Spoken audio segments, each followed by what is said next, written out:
I want to talk to you just a little bit today about surveys. And when I speak of a survey, I'm not talking about a poll that someone or some company might take to learn someone's preferences regarding a certain topic. The survey I'm speaking about, as you might imagine, is real estate related. And many of you might be familiar with the word plat.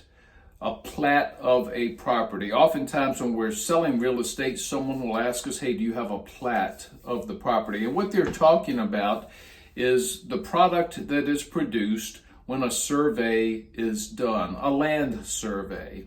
There are multiple types of surveys, but what we see more than any in our business are boundary line surveys, and surveys that go a little bit further than that, and that they will show not only the boundary lines, but where the house is in relation to the boundary line, where any improvements on the property are in relation to the boundary line, fences, driveways, things of that nature.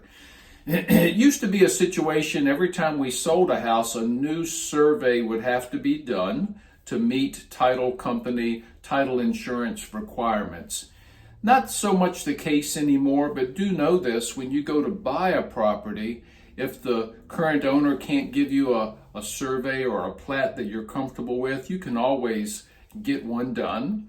Most buyers elect not to these days because it's an expense they can avoid, and it's often not necessary, but you can get it done not only when you buy your house, but even at a later date. You can do it anytime. You can contact a local surveying company who can come out and produce something for you that will show you the boundary lines and where everything lies in relation to those boundary lines. It can be useful if there's any question about whether or not something of yours is on your neighbor's land, or if something of your neighbor's is on your land.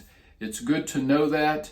And we've seen situations where garages are built that cross somebody's property line.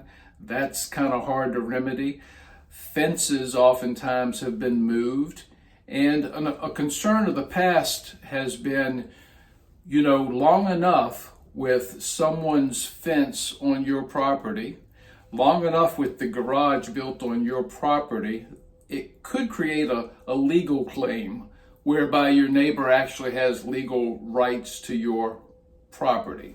So if that sort of thing is going on, you either want the item moved from your property to make it real plain that, whatever's on your property is yours, or perhaps have something in writing from your neighbor acknowledging that something of theirs is on your property, and your local attorney can help you with these things. Of course, a survey might reveal that something of yours is on their property, and surveys, plats, they can come in handy, especially if you're going to build something or add on to the house or meet local zoning requirements. A good land surveyor, a good local engineering company can show you exactly where things are. And typically, if you're buying land and if you want a survey of the land, we see this sometimes with large parcels of land that upon being surveyed, a buyer or seller realizes that it's more or less land than they thought it was. The more the land, the bigger the parcel being surveyed, as you might imagine, the more it costs typically. A little bit of insight on surveys and plats today. I hope you have a fantastic week.